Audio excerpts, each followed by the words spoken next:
At this time. I would now like to turn the conference over to Ms. Catherine Hambleton. Thank you. You may begin. Good afternoon. I'm Catherine Hambleton with NASA's Office of Communications. After waving off a launch attempt on Monday, August 29th for the Artemis I mission, teams have been analyzing the data and discussing options to determine the next steps. Artemis I is a flight test to launch NASA's new rocket, the Space Launch System, and to send an uncrewed Orion spacecraft around the moon and thoroughly test the spacecraft systems before missions with crew. Here to talk with us about yesterday's operations and the path forward are Mike Serafin, Artemis I Mission Manager from NASA Headquarters, John Honeycutt, Manager of the Space Launch System Program from Marshall Space Flight Center, Charlie Blackwell Thompson, Artemis Launch Director from the Exploration Ground Systems Program at NASA's Kennedy Space Center, and Mark Berger, Launch Weather Officer with the U.S. Space Force's 45th Weather Squadron. We'll have a few opening remarks from each of our speakers, and then we'll take questions from reporters on the phone line. Reporters can enter *1 on the phone to be entered into the queue at any time. First, we will hear from Mike Serafin. Mike? Okay. Well, good afternoon. Thank you for joining us and for continuing to follow our mission and our program. As you recall from yesterday, we had a couple of challenges that we encountered, and that ultimately ended up in a scrub of the first launch attempt for Artemis I. The day began with some weather challenges that delayed the start of tanking, and then once we got into the cryogenic loading of the vehicle, we encountered a leak at the tail service mast umbilical on the hydrogen side at the 8-inch quick disconnect. The team managed to work its way through loading the core stage and the upper stage in spite of that leak, and we got a fully loaded vehicle and went into the engine bleed demonstration and attempted to do the thermal conditioning of the RS-25 engines, but we were unable to get the engines within the thermal conditions required to commit to launch. That was something that we knew about coming out of the agency flight readiness review, that we would demonstrate that the first time in the launch countdown, and we knew that that was a risk to being able to successfully attempt a launch that day. In combination with that, we also had a vent valve issue on the core stage, and it was at that point that the team decided to knock off the launch attempt for that day. Since that time, the team has rested, and along with thousands of others, our operations teams, our engineers, and you folks on the call that we're here to follow the mission, folks got a good night's sleep. We came back and reviewed the data from Monday's launch attempt and met today as a mission management team with our operations and engineering teams at 3 p.m. Eastern Time, and here's what we agreed on. We agreed on what was called Option 1, which was to operationally change the loading procedure and start our engine chill down earlier. We also agreed to do some work at the pad to address the leak that we saw at the hydrogen tail service mast umbilical. And we also agreed to move our launch date to Saturday, September the 3rd. We are going to reconvene the mission management team on Thursday, September the 1st, to review our flight rationale and our overall readiness. So that's where we got to today, and I'll turn it back to you, Catherine. Thanks. Next, we will go to John Honeycutt from the SLS program. Okay, thank you, Catherine. Yeah, I know we were all looking forward to having a launch yesterday, and I can assure you there's nobody more ready than to go fly the rocket than I am. We did run into some issues that we couldn't get dispositioned in real time yesterday and get to T0 in the launch window. As you've heard, we were doing what we call a kickstart bleed test yesterday during the test that we had planned on doing during the previous wet dress. We were unable to do that in the previous wet dress because we ran into a hydrogen leak at the 4-inch bleed quick disconnect that the team has since repaired. And so we're in the mode now of processing the data that we got and updating our approach prior to the next launch attempt. And so I'm confident with where the team's headed. I've spent most of the day with the team. The team's been looking at data last night and looking at data today, and based on what we've done with the core stage and the 4 engines at the Stennis Space Center for the Green Run test, I've got a lot of confidence in the design of the rocket. For good reasons, we did implement some differences in what we did during the Green Run.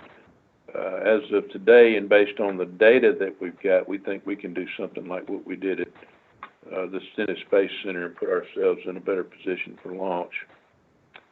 If we'd have gotten this data in the wet dress rehearsal number 4, we would be doing exactly what we're doing now. And so, you know, as you heard Mike mention, and we talked it at our FRR, this was something that we were unable to do in wet dress rehearsal number 4, and it was a validation test that we needed to do. And so we've got a path forward to get where we need to get to support the next launch attempt. So, Catherine, I'll turn it back to you. We'll go to Charlie Blackwell-Thompson next, our launch director. Thank you, Catherine. Good evening, everyone. Let's see, I'll start off and talk a little bit about our launch countdown launch attempt yesterday, and some of the events and that went into that, and then also some of the issues that we observed. So around midnight, midnight on Monday, our team was right on schedule to start the cryogenic loading operations. The improvements that we made from wet dress with regard to what our timelines look like and our loading procedures all worked very well, and we were right where we wanted to be. We got delayed a little bit because of weather, and we certainly have weather restrictions, and I'm sure that Mark will talk a little bit about that. But we were delayed for about an hour from our tanking operations. Once we got going around 1 or so in the morning, we began filling the core stage. Of course, we start out with LOX and then move over to hydrogen. During the course of the LOX load, the lessons learned from our wet dress attempts were great. We didn't have any issues. The improvements that we made in our loading timelines as well as our software, we really didn't talk about anything LOX related yesterday. We did get into hydrogen. Our chill down was all nominal. Our slow fill was all nominal. When we got into pass fill, we did notice that we had an indication of some hydrogen in the TSMU purge can, and the team was able to adjust the flow rates during that operation and manage our way through the loading ops. But we did see some indication of a leak in the purge can. We managed through that. We really had a fairly uneventful upper stage load, so that was good. We got through our upper stage loading, and then, of course, as part of our plan was once we got to replenish on the core stage, we were going to do what we call the kickstart bleed. And we put those operations into work, and we did see that we had one engine that was reading a little bit out of family from the others. I know we're going to talk a little bit more about that. And so we had initiated some troubleshooting to try to resolve that, to try to bring that temperature back in family with what we were seeing on the other engines. Ultimately, that was not successful, and when we started to look at that, along with the timelines for additional troubleshooting, we were really with outside the bounds of being able to attempt a launch attempt within the window, and we went ahead and called the scrub for the day. The team did continue to do some data evaluations after that, gather some data at cryogenic conditions, and then a little bit later in the morning, we got into our drain operations. So since our scrub ops, our team has finished up our safing. The vehicle was drained, and we spent some time today talking about our go-forward plan and put that together. And I know we're going to talk a little bit about that. I know John's going to talk a little about the engine piece. I'll talk about some of our near-term activities related to the LH2 TSMU and the leaks that we saw there. We do intend to go ahead and, at the pad, open up the purge can on the back of that plate and take a look. We want to do some inspections, we want to do some retorques, and we also want to make a change relative to the purge going into the plate. And we can do all that while we're out at the pad. We're already getting access set up to start working that. All right. Next, we'll go to Mark Berger, our launch weather officer. Good evening, team. So kind of recapping what happened yesterday, the first issue arrived just before tanking. One of the constraints that we have weather-wise is that the threat of lightning within 5 miles of the pad must remain at or below 20%. Given some thunderstorms developing offshore, I wasn't comfortable with that threshold being met and offered a 40% chance of lightning within the pad. And those conditions continued for roughly an hour, delaying the tanking. We did not ever actually register lightning within 5 nautical miles, but we did have it about 7 or 8 nautical miles from the pad at closest approach. And so from that point onward, for a good balance of the remaining of the tanking, weather was pretty quiet. However, shortly after sunrise, we did start seeing on radar new showers and storms developing to the southeast, and those were being moved northwestward, and unfortunately did enter our constraint violation for weather right about the time that our launch opportunity T0 commenced.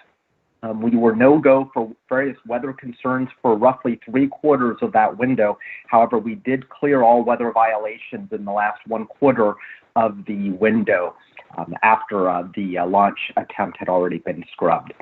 Looking forward to Saturday, weather will be a little bit different than what we experienced yesterday. We will have a fairly strong onshore flow, and so that does favor showers and possibly a few thunderstorms moving in from the coast during the morning and early afternoon hours, so we'll have to watch that as far as tanking. But otherwise, typically with that kind of regime, we tend to have the sea breeze pushed well inland, and that's the main focus for shower and thunderstorm development during the afternoon, including the window. So I'm optimistic that we'll have at least some clear air to work with during the afternoon attempt on Saturday.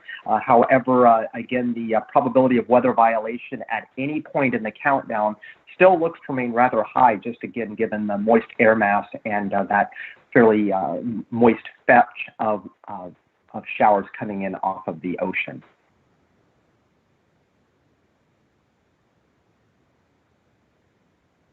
Thank you. We'll now go to questions from reporters on the phone. Once again, please press *1 to join the queue. You can press *2 if your question is answered or you want to be removed from the queue. Please do state your name and to whom your question is directed, as well as your affiliation. And we do have quite a few questions in the queue, so we please ask that you stick to one question so that we can get to as many questions as possible. So first up, we'll have Marcia Dunn from Associated Press. Yes, hi. Can you hear me? Yes, thank you. Yes, for John, please. You mentioned that you repaired the 4-inch quick disconnect. That it sounds like that there was a 4-inch quick disconnect that was preventing the chill down of engine 3. Is that the one you're referring to that was repaired, and what was wrong with it, and how did you fix it? Thanks. Yeah, so I will say yes, that did occur during wet dress number 4, and that's what the reason I referred to that is we wanted to get this engine bleed kickstart test done during wet dress number 4. That is, we do need the 4-inch QD, which does tie into the vehicle hydrogen bleed system. In order to do the test. We did have that leak. We violated some requirements, and Charlie and her team worked through that, and then we worked through the repairs. Charlie, I don't think your folks did most of the work on the repair. You want to talk about that? Well, on the 4-inch, we actually went in, if you recall, and we changed seals. We did the inspections. And I will say that yesterday we had that, when we go into Kickstart, we utilize that interface, and that interface was tight yesterday. Yeah. So the work that we did after wet dress 4 to fix that was successful. Yes. Thank you. Our next question is from Bill Harwood of CBS News. Yeah, thank you very much, guys. you told us you're going to change some procedures, but you haven't told us what you're going to do. Can you please walk us through the chill down process? In other words, my understanding is this is a pressure-fed system on the hydrogen side. You don't have pumps like you did on the shuttle. I've heard that the line going to engine 3 is longer than the others. I'm wondering if that's true. And how do you know you're getting liquid at the engine and it hasn't turned to gas? I just want to know how that process works, because I don't understand how you're going to get the engine back in the box you need for launch. If you could give us some of those details, I'd really appreciate it. Yeah, Bill, good question. I'll try to outline that, and Charlie will probably have to help me out a little bit. But the configuration we've got is a lot like shuttle in the main propulsion system, with a couple of exceptions. One, we've got 4 engines instead of 3. And then on the shuttle system, we had each leg of the hydrogen feed system in the shuttle going to those 3 engines on the shuttle had a recirculation system in it. So that enabled us to get that warm gas pumped back into the hydrogen tank, and then it ultimately boiled off. From a hydrogen loading perspective, it's pretty much the same as we did in shuttle. We go through a phase where Charlie and her team chill down the facility, and once we get into that, we start into the vehicle chill down, then get into slow fill, transition into fast fill, then transition into topping, and then ultimately get into replenish in a vented phase. And so the design change from shuttle to SLS and the MPS system that gets us to where we need the bleed system is we want to take that heat out of the engines and overboard. So instead of being able to dump it back into the hydrogen tank and let the hot hydrogen boil off and go to the top of the tank and out through the vent, we're sending that heat that comes from the engines out through the ground vent system. So that's the big difference in the configuration and how we load. Now, what we wanted to do in this engine bleed kickstart was use some temperature data on the vehicle to validate that we got good temperatures, liquid hydrogen flowing through the bleed system on all the engines. Engine 3 obviously is further away. It's the furthest one away from the bleed connection to the ground. However, we designed all 4 bleed lines that tie into the system manifold to have the same resistance as each other. So we don't see any difference in that's driving anything specifically for engine 3. Now, what we saw in the test yesterday, we wanted to drive all the temperatures down to roughly minus 420 degrees Fahrenheit.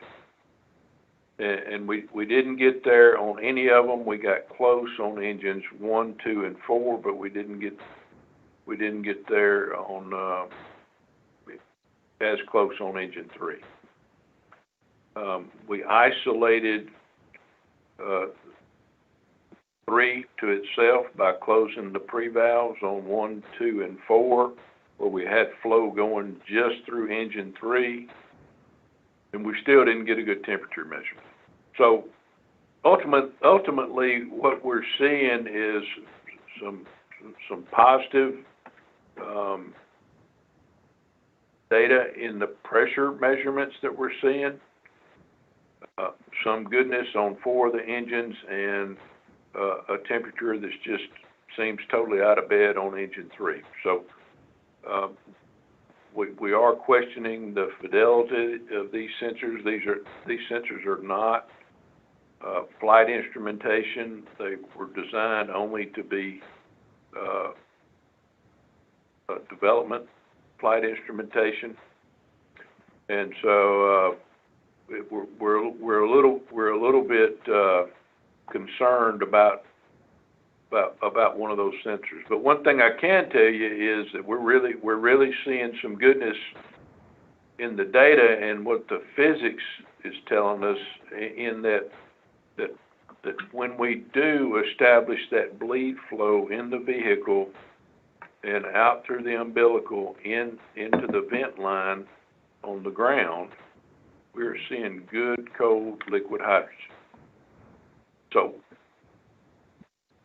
then I'll tell you the other thing that's different about what we did at Stennis and what we did here at KSC yesterday. At Stennis, we initiated the bleed test early on in fast field. The engines weren't as chilled down as they were yesterday, and we did get good results. However, we did have a little bit higher fidelity instrumentation on the ground during the test at Stennis. That is the only operational difference in what we did at Stennis versus what we did here yesterday. Now, the reason we waited to do the kickstart test yesterday is, and you've heard Charlie talk about how precious her commodities are in LOX and hydrogen, is the technical team felt like it was all in the direction of goodness to wait until we got into replenish. We would have a full hydrogen tank and have it nice and cool and densified, so that when we did run the bleed test, we would be even in better shape. The engine bleed system is different also.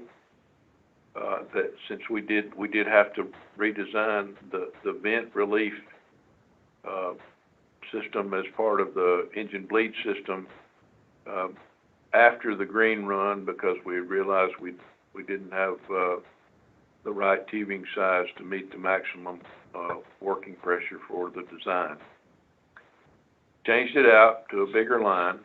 Bigger line intuitively is goodness. Also, there's a difference in Stennis and here at KSC. We had a smaller hydrogen vent line on the ground, and here at KSC we got a larger vent line, and it is insulated. So all those things are in the direction of goodness of having good cold fluid. I think where we are today is, I think we've got enough data to put the story together, but we've still got to go put the pieces together. Charlie, you want to add anything to that? I can't think of a thing to add, John. Thanks, John. Our next question is from Chris Davenport of the Washington Post. Yeah, thanks, and thanks, John, for that explanation. That helps a lot. I guess I'm just wondering if it sounds like the main thing you're going to change is to start the bleed test earlier, like you did at Stennis. So I'm just curious how much earlier you will start to do that. And if I'm hearing you right, it sounds like you had liquid hydrogen going through that engine 3. It reached the engine. You just weren't getting the temperature somehow that you wanted, and maybe that was a bad sensor. Is that right?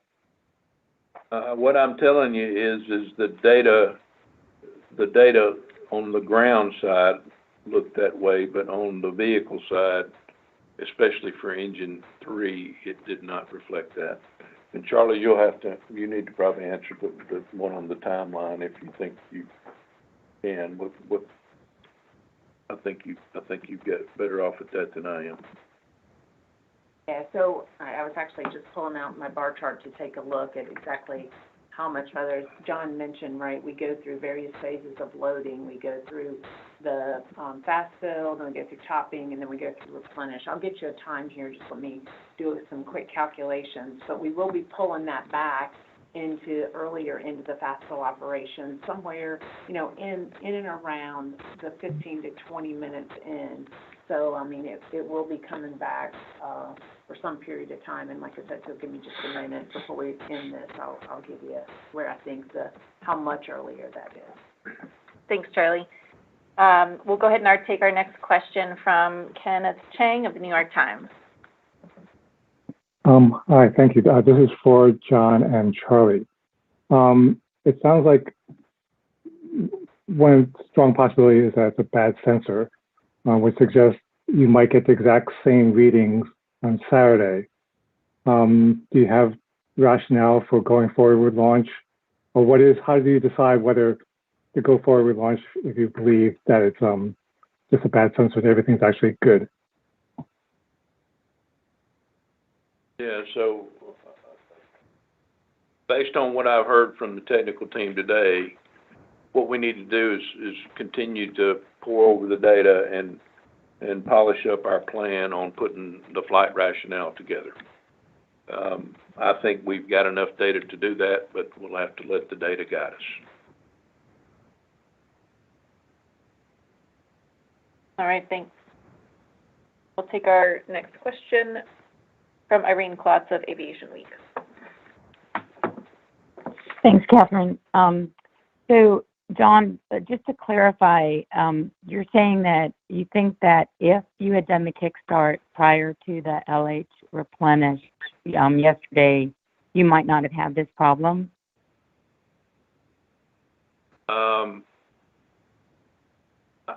guess no, Irene, what I'm saying is the only thing that I know to change to replicate the success we had at Stennis is moving the test earlier in the timeline and changing a couple of variables. One, the timeline. Two, the engines will be around ambient temperature.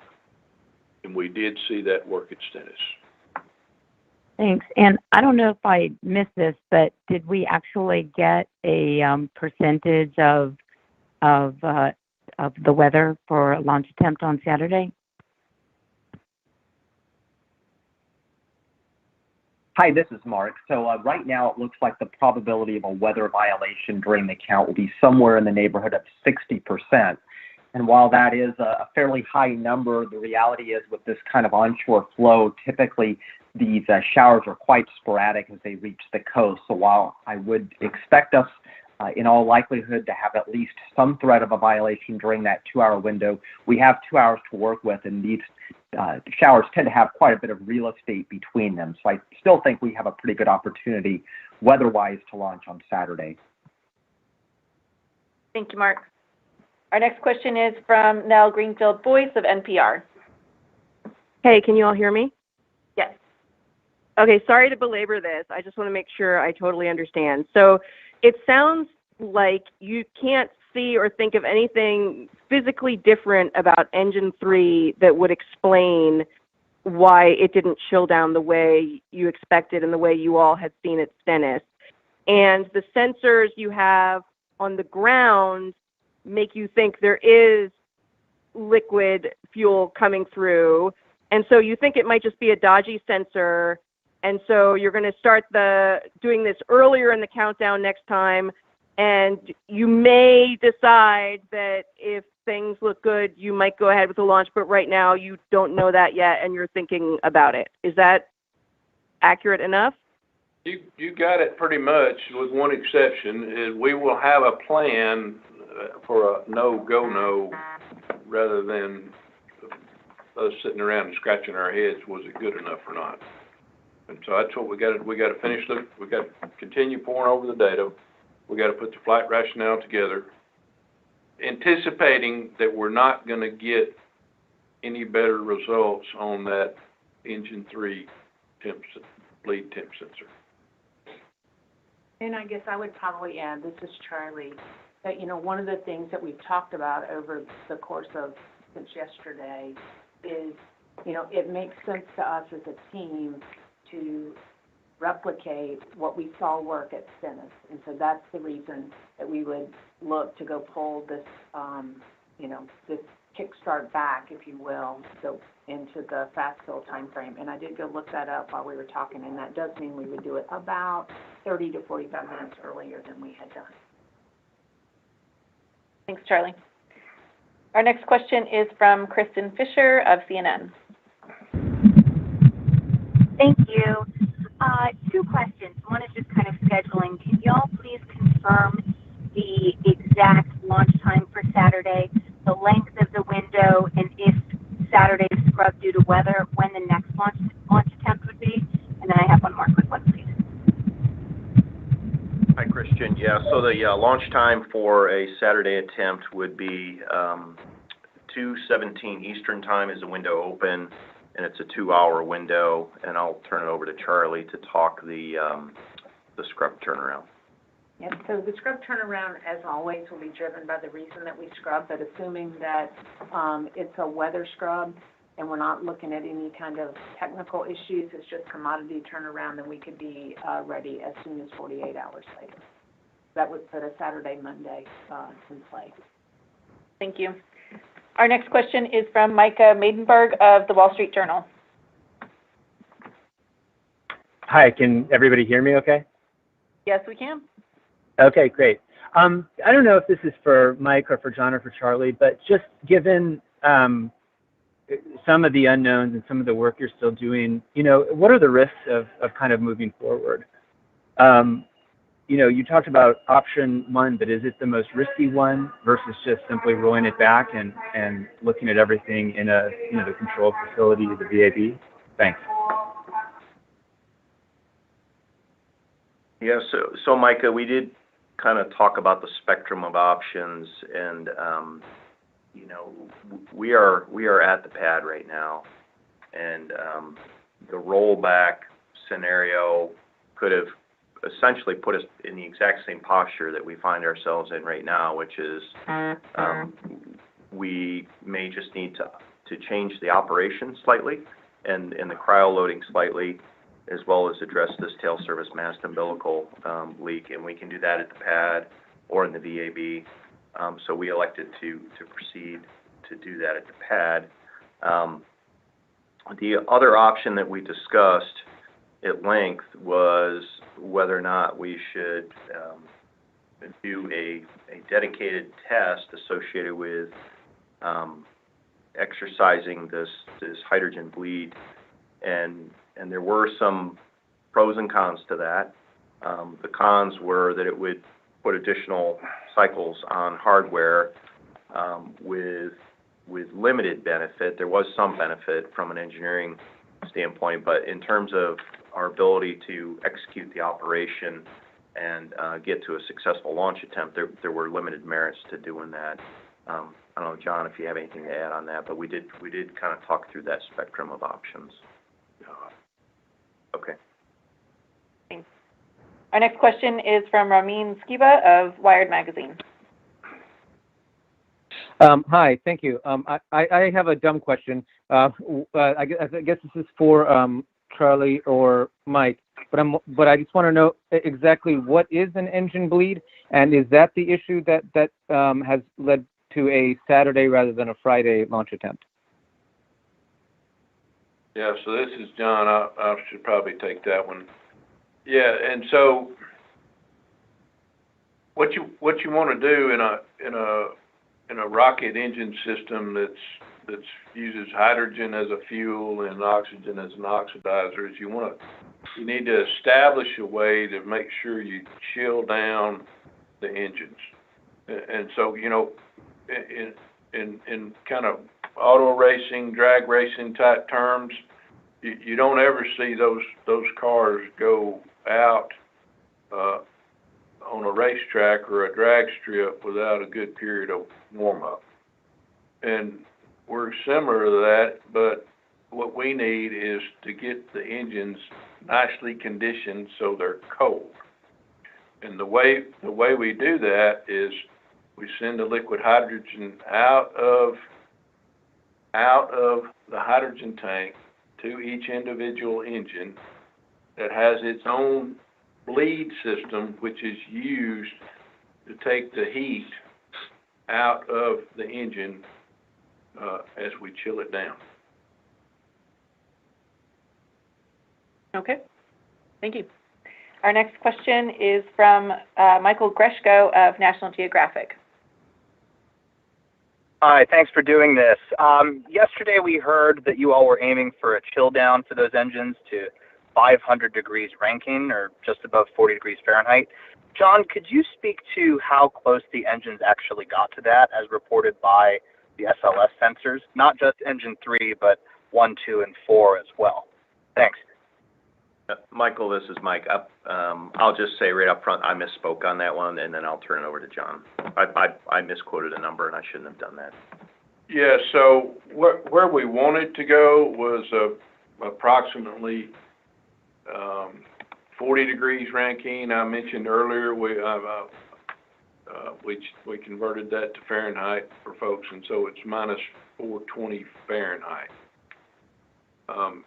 Engine 3 was probably about 30 or 40 degrees warmer than engines 1, 2, and 4, and I'm kind of just pulling it off the top of my head without looking at the data plot, but I'm kind of thinking that engines 1, 2, and 4 were probably around minus 410, something like that. Yeah, so 1, 2, and 4 are pretty close. The temp sensor on engine 3, its indication was a little bit warmer, 40 degrees warmer. So about minus 380. Thank you. All right, our next question is from Tom Costello of NBC News. Hi, guys. Good afternoon, and forgive me for re-asking one question. Somebody's cell phone, maybe mine, distorted at the very moment you were talking about what happens if you don't go Saturday. So could I ask you to indulge me? What happens if Saturday ends up not being a possibility? Thank you. Hey, this is Charlie. I can take that one. You know, with all scrubs, it depends on the reason you scrub. That really drives your turnaround, but provided that it was a weather issue, we are driven by replenishment of our commodities, hydrogen being the primary driver, and we could go as soon as Monday. So 48 hours in our turnaround. Thanks, Charlie. Our next question is from Jeff Faust of Space News. Good evening. Question for John Honeycutt. Is there any history of temperature sensors malfunctioning in a way that they're off by 30 or 40 degrees versus simply not operating at all? And when were the last time these sensors calibrated and checked? Thanks. As far as calibration and checked, I'm pretty sure that we didn't do it anymore after it left the factory. So it's been quite a bit ago. As far as just history on sensors, over the course of my career, I have seen many sensors on launch vehicles be erratic and work and not work and go out of calibration. So it's not terribly unusual. Thanks, John. Our next question is from David Curley of the Discovery Channel. Thanks very much. What are the margins? If you were at 410 on 1, 2, and 4, is that good enough? And do I understand correctly, by starting this earlier, why would you know if the sensor is malfunctioning? Will your flight plan just say if we're seeing it come out on the ground side at a cold enough temperature that we feel confident that it is a sensor? Yes, I've shared with you what I know so far, but also I'll remind you again that the team is in the middle of pouring through the data, and building the flight rationale. So I don't have that just yet, but I do expect us to be able to get there. All right, thank you. Our next question is from Jasmine Julmis of WPBS.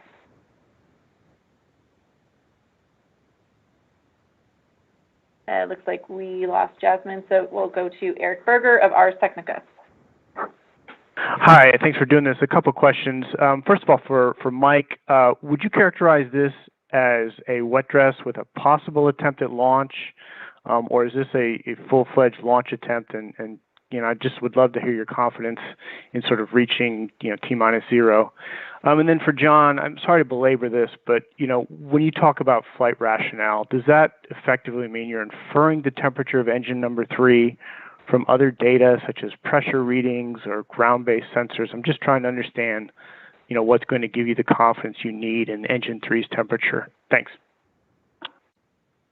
Yeah, Eric, we are going to try to launch on the 3rd, and coming into this prior attempt, yesterday's attempt, we said that if we couldn't thermally condition the engines, we're not going to launch, and that's the same posture that we're going into Saturday on. I don't see it as any different. Yeah, Eric, I understand your question, and I'm in the middle of, and the team's in the middle of a big data exercise and an analysis exercise. I think, we understand the physics about how hydrogen performs, and it's not, the way the sensor is behaving doesn't line up with the physics of the situation. And so we will be looking at all the other data that we have to use it to make an informed decision whether or not we've got all the engines chilled down or not. Thanks, John. Next question is from Joey Roulette of Reuters.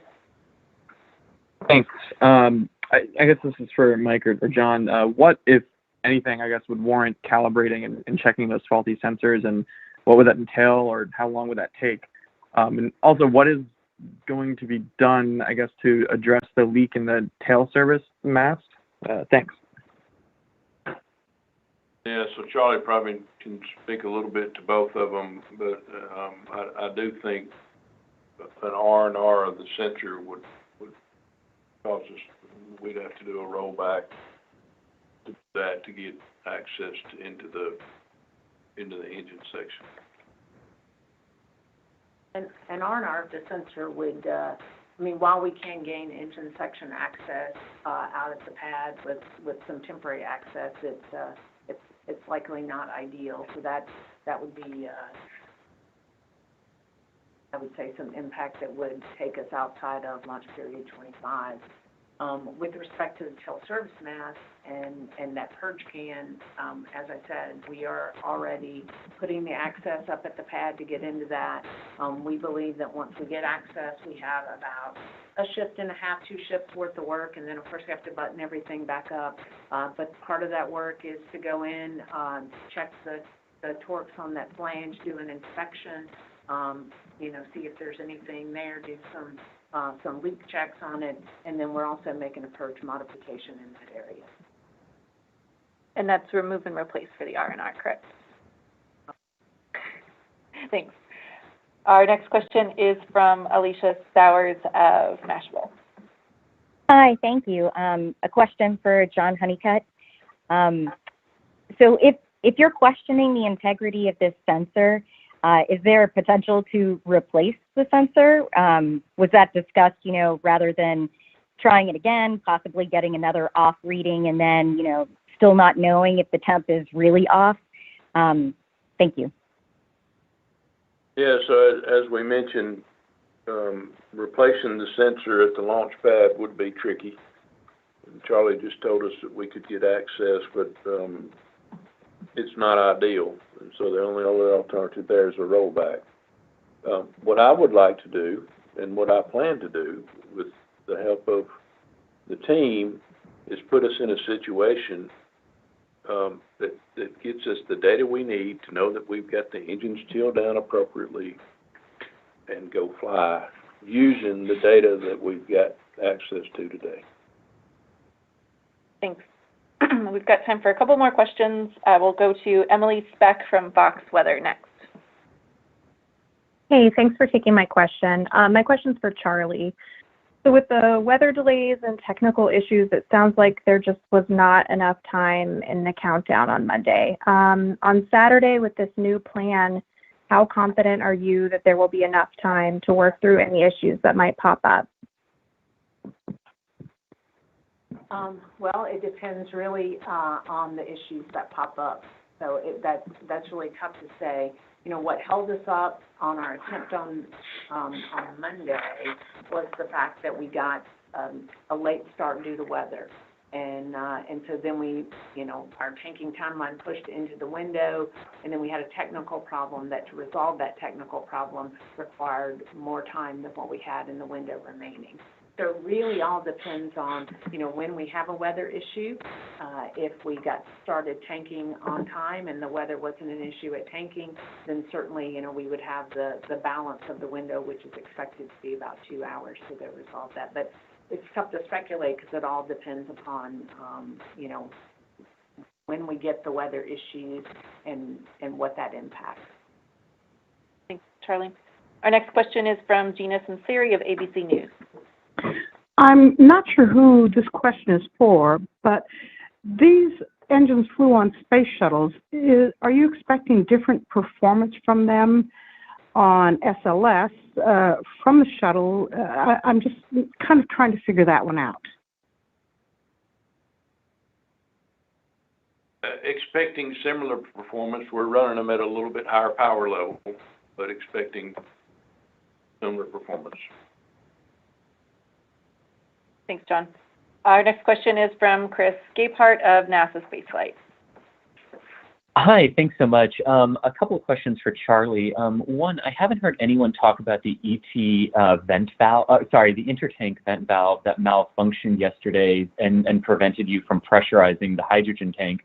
What's the status of that, and how confident are you that it will work on Saturday, and if it does close, that it will stay closed after it leaves the pad to maintain that pressure during flight?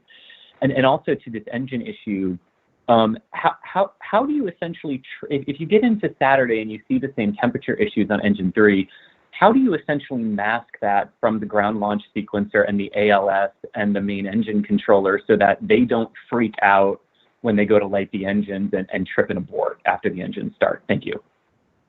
Okay, so I'm going to start out, and then I'll have John Honeycutt add in here anything that I may miss. So when we talk about the issue, what I like to refer to as upstairs, right, the leak that we saw, I want to be really clear, we didn't have an issue with the vent valve, right? We had an issue with the intertank vent QD seal, right? So we have on that umbilical, we have a hydrogen vent up there, and it was in that cavity. So not totally unlike maybe what we saw in the TSMU. So we detected that we had a leak.